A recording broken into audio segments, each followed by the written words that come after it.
तो आप सभी को नमस्ते प्रणाम। मैं आपका अपना ठाकुर प्रखर सिंह और रात के 10 बज चुके हैं और कहानी का जो सिलसिला है बदस्तूर जारी है। आज एक बार फिर से आप तमाम देशवासियों को दिवाली की हार्दिक शुभकामनाएं। और इसे कायदे से अभी 3:45 हो रहे हैं और माहौल काफ़ी शांत है, पटाखे वगैरह छूट नहीं रहे हैं। तो मुझे लगा कि इससे पहले कोई शोर शराबा हो और वीडियो बनाने का मौका ना मिले। और कहानी भी एक ऐसी मिल गई कि मुझे लगा कि आज ही सुना देनी चाहिए, चूँकि दीपावली के इस पावन अवसर के हिसाब से ये कहानी भी काफ़ी फिट बैठती है। क्योंकि इसमें मर्डर और ऐसी कोई घिनौनी चीज़ तो नहीं है, लेकिन हाँ हमारी पुलिस किस हिसाब से जिंदा को मुर्दा कर देती है, मुर्दा को जिंदा कर देती है। कई ऐसी मूवीज़ भी बनी जहाँ कि इंसान जिंदा होने के बावजूद भी इस वजह से भटक रहा था कि कहीं सरकारी कागज़ में उसको जिंदा करार दे दिया जाए तो उसका काम हो जाए, जो कि वो इंसान सरकारी कागज़ों में मर चुका था। और आज की कहानी भी ठीक ऐसी ही कहानी है। एक बच्चा जो सरकारी रिकॉर्ड के हिसाब से मर चुका था, उसके परिवार वाले अलग अलग मुकदमे लड़ रहे थे, हर जगह परेशान हो रहे थे। अंत में जब बच्चे को कहीं भी जिंदा नहीं किया जा सका तो फिर मामला सुप्रीम कोर्ट पहुंचता है। और अभी सुप्रीम कोर्ट में भी ये बच्चा जिंदा हुआ नहीं है, अभी हो सकता है कि जिंदा कर दिया जाए। तो फिर अपने आप में बड़ी अजीब कहानी है और सीधा सीधा इस कहानी का रुख करते हैं। और कहानी भी ऐसा नहीं है कि बहुत पुरानी है, कहानी बड़ी मुश्किल से 2 या 3 दिन पहले की है। दरअसल 2 या 3 दिन पहले सुप्रीम कोर्ट में एक मुकदमे की सुनवाई हो रही थी। मामला कत्ल का था। दोनों पक्ष एक दूसरे के सामने खड़े थे, दोनों वकील आपस में जिरह बहस कर रहे थे। एक पक्ष कह रहा था कि साहब इन्होंने कत्ल किया, इनको कड़ी से कड़ी सज़ा मिलनी चाहिए। दूसरा पक्ष कह रहा कि नहीं साहब, हमने कोई कत्ल नहीं किया। बहस जिरा तमाम चीज़ें हो रही थी, पूछताछ हो रही थी, तफ्तीश हो रही थी। इसी दौरान एक 11-12 साल का बच्चा उस कोर्ट रूम में दाखिल होता है। दाखिल होने के बाद अब सब लोग देख रहे हैं कि ये बच्चा कौन है और इसके हाथ में ये सब कागज़ कैसे हैं। तो फिर इत्तेफाक से जब कुछ लोगों ने उस बच्चे से पूछा कि आप कौन है बेटा और कोर्ट रूम में क्या कर रहे हैं, क्योंकि जजेस का भी मानना होता है कि बच्चों का कोर्ट रूम आना अपने आप में उनकी मानसिक स्थिति पे एक बैड इम्पैक्ट यानी बुरा प्रभाव डालता है। तो जब बच्चे से पूछा गया और जज साहब ने पूछा कि बेटा आप कौन हो, तो उस पर वो बच्चा कहता है कि साहब इस कोर्ट में जिस कत्ल का मुकदमा चल रहा है, जिसका कहा जा रहा है कि कत्ल हुआ है, यानी जिसकी लाश और जिसके मर्डर का ये मुकदमा, वो कोई और नहीं, वो मैं ही हूँ। यानी ये पूरा मुकदमा, पूरा मामला मेरे ही कत्ल का है और मैं आपके सामने जिंदा खड़ा हूँ। अब ये चीज़ जैसे ही जज साहब सुनते हैं और आसपास के जितने लोग थे वो सुनते हैं, तो सुनने के बाद सन्न रह जाते हैं। चाहे वहाँ पे मौजूद वकील हो, चाहे जज साहब हो, शायद उन्होंने अपनी पूरी ज़िंदगी में, अपने पूरे कैरियर में ऐसा मामला सुना ही नहीं था कि मामला लोअर कोर्ट से चलते चलते सुप्रीम कोर्ट पहुंच जाए। सुप्रीम कोर्ट तक भी ये मामला प्रूफ होने ही वाला हो कि इन्होंने कत्ल किया है। उसके बाद पता चले कि जिसके कत्ल का मुकदमा चल रहा, यानी जिसको कागज़ों में मरा बताया गया, वो शख्स सुप्रीम कोर्ट के सामने ही जिंदा आके खड़ा हो गया। तो ये तमाम चीज़ें जब जज साहब सुनते हैं तो फिर कहते हैं कि अब इस मामले को यहीं रोका जाए। अगली सुनवाई जनवरी साल 2024 में होगी। अब ये फैसला जज साहब ने दे दिया, उसके बाद अपनी सीट से उठ गए। मीडिया में ये बात फैल गई, आसपास के लोगों ने इस घटना के बारे में सुना, तो सबके जहन में बस एक सवाल था कि आखिर ये मामला था क्या। एक बच्चा जो अच्छा खासा जिंदा है कोर्ट में पहुंच जा सकता है, तो क्या पुलिस वालों ने उसको देखा नहीं कि ये जिंदा है या मर गया, और फिर मामला सुप्रीम कोर्ट तक पहुंचा कैसे। तो फिर जब ये तमाम सवाल उठे तो यहीं से एक कहानी पूरे 13 साल पहले पहुँच गई, यानी साल 2010 में। दरअसल साल 2010 में उत्तर प्रदेश में एक जगह लगती है पीलीभीत, और इसी पीलीभीत में एक गांव है रफियापुर। और इसी रफियापुर गांव में एक परिवार रहा करता। परिवार के जो मुखिया थे चरम सिंह, उनका बेटा वीरेंद्र, उनकी बेटी मीना। ये तमाम लोग ठीक ठाक तरीके से रहा करते थे, ठीक ठाक पैसे थे, ज़िंदगी अच्छी गुजर रही थी। इधर वक्त के साथ साथ मीना भी बड़ी हो रही थी, शादी के लायक हो रही थी। लिहाजा जो चरम सिंह थे वो अपनी बेटी के लिए अब अलग अलग जगहों पर रिश्ता देखने लगते हैं। अलग अलग जगहों पे जाते हैं रिश्ते की बात करने। कहीं लड़का समझ में आता है तो लड़की पसंद नहीं होती, कहीं लड़की पसंद होती तो लड़का समझ नहीं आता। ऐसे ही लगातार तलाश होती रही और अंत में ऐसे ही तलाश करते करते ये लोग पहुंच जाते हैं बरहा गांव में। और बरहा गांव में एक लड़का जिसका नाम था भानु प्रकाश। जब उसको देखते हैं तो वो लड़का इन लोगों को काफ़ी पसंद आता है। उसके बाद भानु प्रकाश के घर वालों से रिश्ते की बात होती है। भानु प्रकाश भी मीना को देखते हैं, घर परिवार के बारे में पता करते हैं, और बर पक्ष को कन्या और कन्या पक्ष को बर पसंद आ जाता है। उसके बाद दोनों की शादी फिक्स हो जाती है और साल 2010 में ही मीना और भानु की शादी हो जाती है। शादी होने के बाद मीना अपने ससुराल यानी बरहा गांव पहुंच गई। बरहा गांव पहुंचने के बाद अब शादीशुदा जिंदगी आगे बढ़ी। मीना भी काफ़ी खुश थी, सारी चीज़ें बिल्कुल ठीक चलती रही। इसी बीच जब शादीशुदा जिंदगी आगे बढ़ी तो मीना प्रेग्नेंट हुई। प्रेग्नेंट होने के बाद उसने एक बच्चे को जन्म दिया, एक लड़के को, जिसका नाम इन्होंने अभी या फिर अभय सिंह रखा। अब ससुराल और मायका दोनों खुश, बहू की गोद भर गई, इधर बिटिया की गोद भर गई, तो बेटा हुआ, तमाम लोग खुश थे, सारी चीज़ें बिल्कुल ठीक चलती रही। लेकिन इधर जब बच्चा पैदा हो जाता है और शादीशुदा ज़िंदगी भी आगे बढ़ी तो कहीं ना कहीं जो भानु का नेचर था वो धीरे धीरे बदलने लगा। भानु लगातार अपनी बीवी से दहेज के लिए मांग करने लगा, कितने पैसे लाओ, ये तमाम चीज़ें करो। लिहाजा अब कुछ दिन तक बीवी ने बर्दाश्त किया। उसके बाद इन दोनों के बीच अब झगड़ा और कहासुनी शुरू हो गई। इधर बच्चा भी अभी कुछ ही महीनों का है।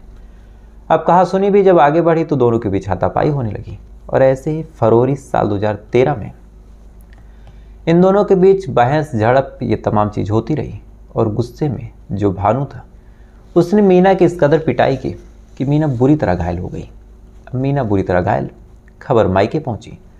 भाई और पिता भागे भागे ससुराल गए। मीना की हालत देखी तो हालत एकदम बेहाल।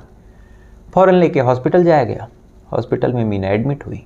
एडमिट होने के बाद कुछ दिन उसका इलाज चलता है, लेकिन जिस हिसाब से पिटाई हुई थी और जिस हिसाब से उसे चोटें आई थी, मीना ज़्यादा दिन सर्वाइव कर नहीं पाती और दम तोड़ देती है।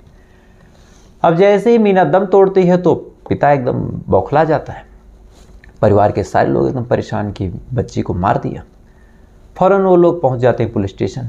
और पहुंचने के बाद साल 2013 में ही 304B, यानी अगर आपको कायदे से समझाऊं तो 304B यानी दहेज के लिए हत्या करना, इस धारा के तहत FIR दर्ज करवाया। FIR दर्ज करवाने के बाद अब ये लोग इंसाफ मांगने लगे।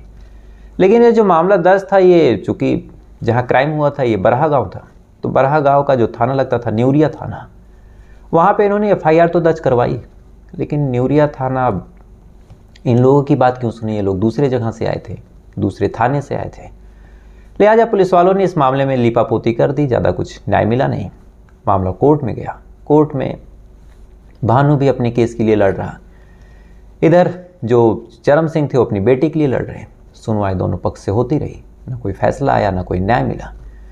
वक्त गुजरता रहा, साल दर साल बीतता रहा।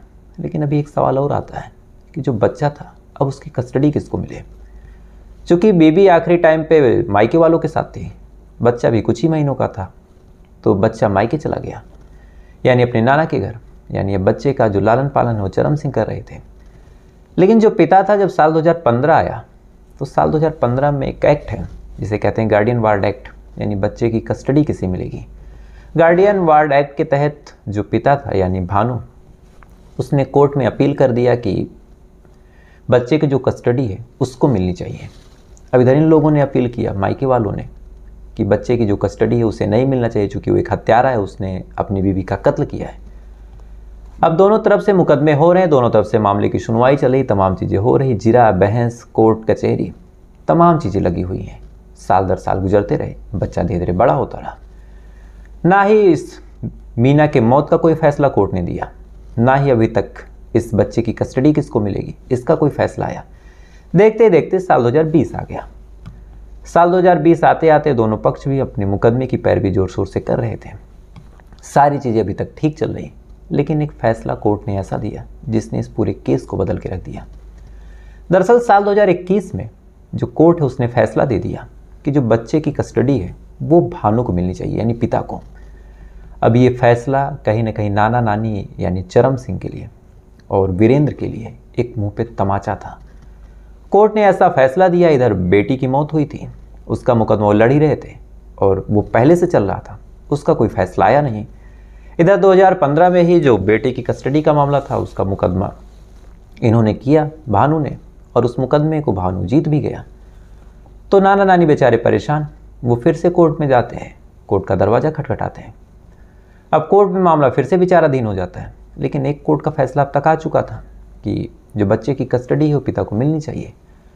तो फिर जो पिता था यानी जो भानु था, उसने अब पुलिस वालों से दबाव बनाया कि भैया कोर्ट का ऑर्डर आ गया है, तो कोर्ट का ऑर्डर आने के बाद अब बच्चे की कस्टडी अब ला के हमें दो, अब हम तो जाएंगे नहीं वहाँ पे हाथापाई करने।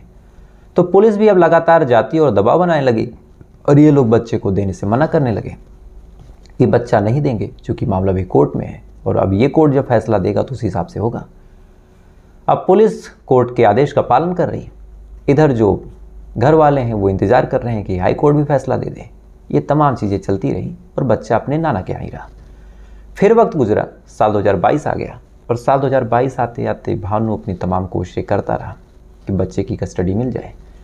लेकिन जब बच्चे की कस्टडी नहीं मिली तो फिर भानु ने कोर्ट में, यानी अपने पहले थाने में, जो न्यूरिया थाना है, वहाँ पे एक FIR कर दी। और FIR में सीधा सीधा कहा कि मेरा जो बेटा है, जिसका नाम है अभय सिंह उर्फ अभी, उसका उसके मामा और उसके नाना, यानी मामा बीरेंद्र और नाना चरम सिंह ने कत्ल कर दिया। अब न्यूरिया थाने में FIR दर्ज हुई और FIR का तो नियम है कि पहले आप नोट कर लो, अगर करना भी है तो, नहीं तो पहले जांच पड़ताल कर लो। अगर लगे कि मामला संगीन है या फिर मामले में सच्चाई है, 72 घंटे का वैसे भी टाइम होता है। FIR का फुल फॉर्म भी है फर्स्ट इन्फॉर्मेशन रिपोर्ट। सामने वाले ने आपको सूचना दी कि ऐसा कुछ हुआ है, अब आगे आप जांच पड़ताल करो। लेकिन न्यूरिया थाने ना कोई जांच पड़ताल की, ना ही जाके पता करना जरूरी समझा, ना ही कुछ और किया। सीधा FIR नोट कर लिया और FIR में बीरेंद्र, चरम और बाकी परिवार के लोगों को दोषी बना दिया। अब FIR हुआ तो इस बारे में जब इधर मायके वालों को जानकारी हुई, यानी चरम सिंह और बीरेंद्र को, तो इनके पैरों तले तो जमीन खिसक गई कि बच्चा हष्ट पुष्ट है, तंदुरुस्त है, उनके साथ है और उसी के कत्ल का मुकदमा अब पुलिस दर्ज कर चुकी है। ये लोग जाते हैं पुलिस स्टेशन और कहते हैं कि साहब हमने कोई कत्ल नहीं किया, बच्चे को देख लीजिए। लेकिन पुलिस वाले ना तो इस मामले को गंभीरता से लेते हैं, ना ही बात सुनना जरूरी समझते हैं, बस बात को इग्नोर कर देते हैं। इसके बाद मामला SP साहब के पास गया। चाहते तो वो भी एक बार चेक कर लेते कि जिसके कत्ल का ये मुकदमा है अब वो जिंदा है या फिर नहीं है। अगर कत्ल हुआ तो लाश कहाँ है, पोस्टमार्टम होनी चाहिए, तमाम फॉरेंसिक जांचें होनी चाहिए। लेकिन ना कोई जांच हुई, ना कोई पड़ताल हुई। मामला विचाराधीन करके SP साहब ने भी FIR को कंटिन्यू रखा। इसके बाद जब पुलिस से कोई मदद नहीं मिली तो चरम सिंह पहुंच जाते हैं लोअर कोर्ट, और यहीं से आपको अपनी न्याय व्यवस्था पे भी बड़ा फक्र होगा। जब ये लोग लोअर कोर्ट जाते हैं और कहते हैं कि साहब हमें एक फर्जी कत्ल के मुकदमे में फंसाया गया, बच्चा हष्ट पुष्ट है, तंदुरुस्त है, जिंदा है, हमारे साथ ही है, आप एक बार कह दीजिए कि पुलिस वाले आए, वेरीफाई कर लें, उसके बाद अगर मामला तो ऐसे कुछ बचेगा ही नहीं। लेकिन अगर ऐसा कुछ हो तो फिर FIR कंटिन्यू रहे, नहीं तो FIR रद्द कर देनी चाहिए। लोअर कोर्ट ने पूरा मामला सुना। सुनने के बाद भी कितनी गंभीरता दिखाई, कितना क्या कुछ किया, आप यहीं से समझ सकते हैं कि जो अपील इन्होंने की थी कि FIR खारिज की जाए, उस अपील को लोअर कोर्ट ने खारिज कर दिया। उसके बाद अब कोई ऑप्शन नहीं बचा, ये लोग पहुंच जाते हैं हाई कोर्ट। हाई कोर्ट पहुंचने के बाद फिर से वही अपील कि साहब बच्चा जिंदा है, बच्चा स्वस्थ है, सुरक्षित है, एक बार आप पुलिस वालों से कहिए कि जांच पड़ताल कर रहे हैं, उसके बाद FIR खारिज कर दें। अब ये मामला जब हाई कोर्ट में गया तो इस उम्मीद में ये लोग गए थे कि हाई कोर्ट में मामले की सुनवाई होगी, जांच पड़ताल होगी, उसके बाद बच्चा जिंदा होगा तो FIR खारिज हो जाएगी, उसके बाद हम लोग मानहानि का मुकदमा ठोकेंगे। लेकिन हाई कोर्ट ने भी इस मामले को यूं ही कैजुअली ले लिया और इन्होंने जो अपील दायर की थी, जो तमाम चीज़ें इन्होंने लगाई थी कि बच्चा जिंदा है, उसको सुना ही नहीं और इनकी दरख्वास्त को खारिज कर दिया।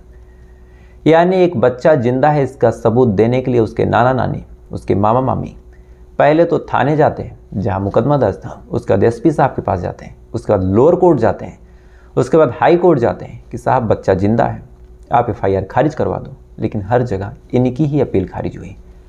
उसके बाद फाइनली जब इन्हें कहीं कोई आसरा, कहीं से कोई मदद नहीं मिला, लोअर कोर्ट, हाई कोर्ट सब ने इनकार कर दिया, तब फिर ये फाइनली थक हार के पहुंच जाते हैं सुप्रीम कोर्ट और सुप्रीम कोर्ट में मामले को दाखिल करते हैं। और इनके जो वकील थे जिनका नाम था कुलदीप जौहरी साहब, उन्होंने इस मामले की जब पैरवी शुरू की तो उन्होंने कहा कि पैरवी शुरू करने के दौरान, इससे पहले कि मामला खारिज हो, इससे पहले कि कोई जिरह बहस हो, हम रैंडमली बच्चा पेश ही कर देंगे ताकि ये लग जाए कि सामने अब जज साहब कैसे खारिज करेंगे।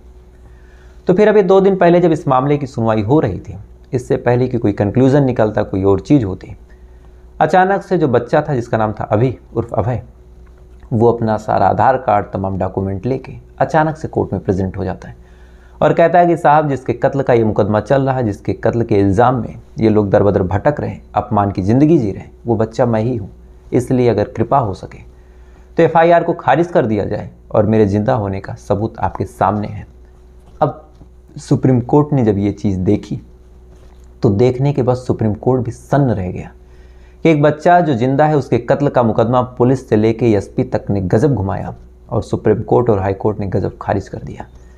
फौरन जितने भी अपराध थे उनको रद्द करने का तब आदेश हुआ और फिर एक नोटिस जो न्यूरिया थाने के इंचार्ज थे उनको और जो एसपी साहब थे उनको और साथ ही इंडियन गवर्नमेंट यानी यूपी गवर्नमेंट को भेजा गया कि आपने इस मामले में किया क्या।